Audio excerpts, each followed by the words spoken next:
Isang matamis na Tuesday morning sa inyong lahat. Wow. Patamisin mo ba? Oo nga eh. Pag nagpa-fasting ka, ang hirap kayo kakain talaga. Oh Lord! Pero ang galing mo ha, kahit nagpa-fasting ka. Eh, prayer fasting eh. Yeah. Pero ito, patatamisin pa natin yan with our quick recipe of the day, ang ating pong leche flan. Ito po mga kailangan lang natin ang ating lanera. Sa palengke, meron ito.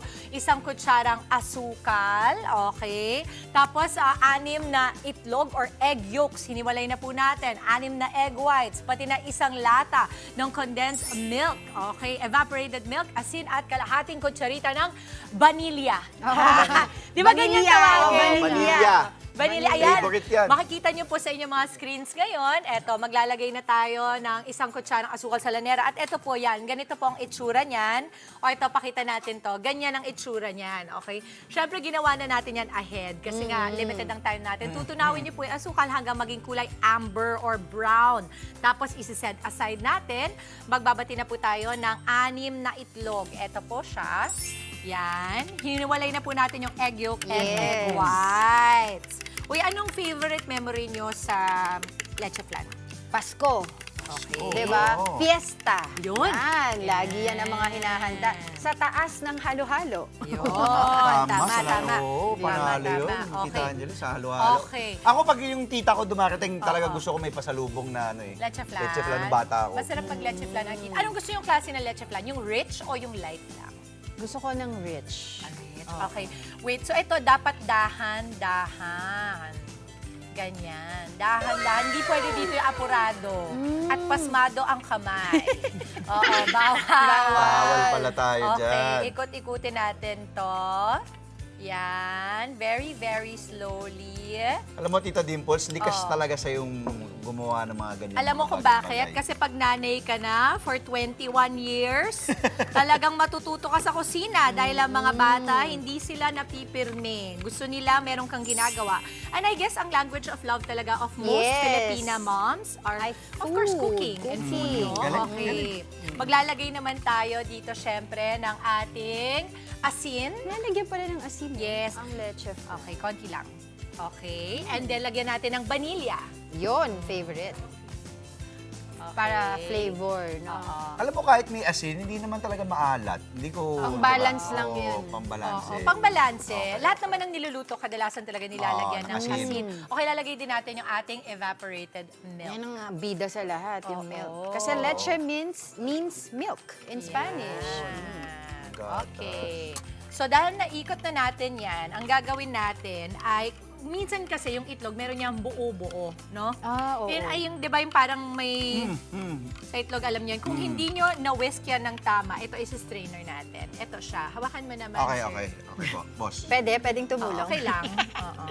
Sige pa. Okay. Oo. So, isi-strainer lang natin yan dahan-dahan para rich. Kasi ang ayaw nyo naman sa leche flan, yung may buo-buo. Gusto mo talaga yung very rich. Smooth, suabe. Oo. Ang galing nung Andre pala. O, hindi naman nanginginig pala. Hindi Wala. pala nanginginig. Wala. Wala kasi si Pauline dito. Okay. Manginginig. Ayan o, Hindi, tingnan kaya niyo ko po. yan. Ito po, kita po ninyo, parang may buo-buo po yan siya. Ayan po, dito po. Ay, saan po ba? Dito. Yan o, oo. Okay, okay. So ngayon, yan ang gagawin natin. Ilalagay na natin yan dito sa ating lanera. Okay. Buksan ko to. Oo, lagyan mo lang dyan kasi ilalagay din naman natin yan. Oo, okay. Op! Ilang minuto yan? Oo. Ito, 1 hour? okay. 1 hour pala Ay, sa yan. oras? Oo, medyo matagal siya sa steamer, so pwede pa po Ay, kayo cute. maglaba. Oo, okay. Sarap yan pagkatapos ng So, ganito masarap lang ang na- itsura po niyan, ilalagay po natin yan. Masarap yan, lalo na pag kumain ka ng lechon, Yun, pansit. pang ano, Pang-himagas. himagas. Oo. Saka ko na. Yes, sara mo na, sir. 1 hour yan sa steamer. Okay. Sige, sarado mo na. Okay. Tapos, okay. O, ganito. Sa mga kapatid po natin na nanonood, bakit ba importante na meron tayong mga ganitong recipe sa madaling gawin?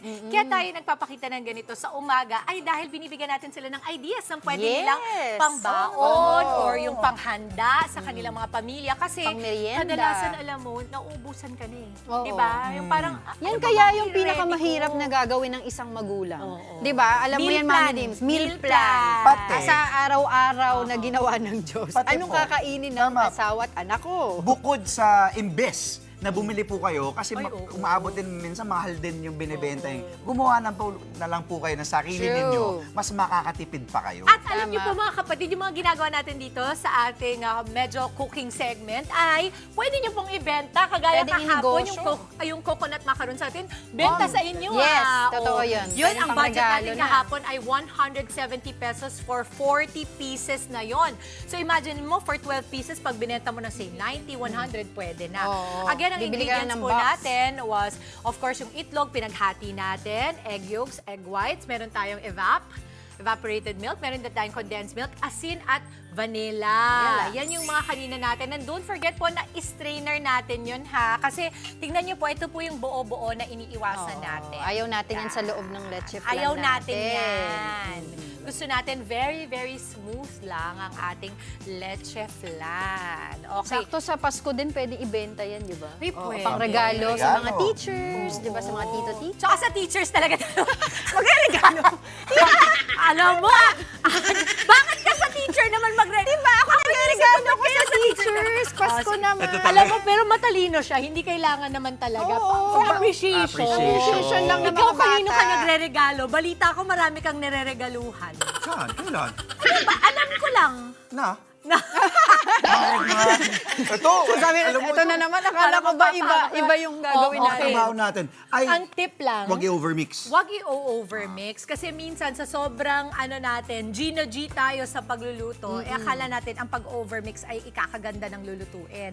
That's not necessarily true for most items na kinakain natin, just like the leche flan. Ang leche flan talaga ay with care. Oh, totoo yan. Tapos pwede na rin pang-bonding no, kasama yung mga anak Pati mo. nabanggit mo, regalo. May pang-regalo na ako sa'yo next week sa birthday mo. At ito pa talagang recipe Leche ko ang flan. gagawin mo, ha?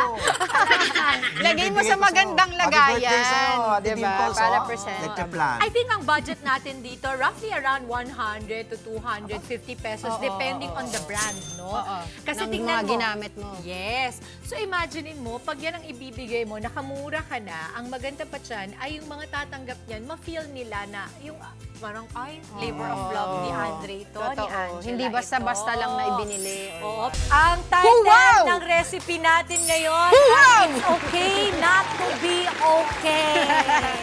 Nobody is perfect, so Teka why lang. practice? Tingnan mo, wala ka ba narinig? Taho? Ay, hindi pala. Hindi taho yan, hindi taho yan. Leche flan yan. Hindi Kala ko taho to. itlog. Mukha ng Talaga. leche flan Hindi, to. mukha nga bread pudding. Okay, ganito mga kapatid Okay. ha. Ganito ang nangyayari kapag medyo nahaluan pa ng egg whites at hindi mo Kaya. talaga naghiwalay. Kaya parang Yung pritong egg itlog, yolk. Char. Okay. Pero alam mo, sasabihin ko sa'yo, masarap pa rin yan. Hindi lang Feeling siya ko. mukhang appetizing. Ang leche flan po talaga ay mahirap gawin. Oo. Alam mo yung mga nanay natin na the best pagdating sa leche flan, ngayon mas ma-appreciate natin yon. Pero mas ma-appreciate ko kung kakainin nyo na Sige, to. sige.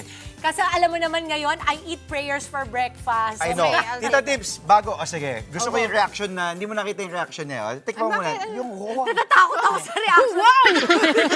Paano, ano? Wow! Okay. Alam mo, wag kang ito Oo, naman titikman sa'yo. mo. Tignan ko nga. Anong masasabi nyo? Di ba masarap pa rin siya?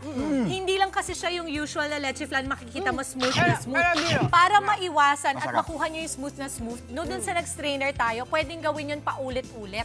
Tapos isi-scrape mo pa yung strainer para wala talagang bubble. Alam mo, tita, ang gusto ko din, yung hindi ganun katamis. At ito, para sa akin, hindi sobrang tamis. Oo. Sakto lang yung At saka maganda rin pala yung idea na ang leche flan nasa cups. No? Kasi pwede mo rin ibenta yan, sabihin mo, tig 15 pesos. Angela, masarap? Tama nga po. O, nauubos mo na nga eh.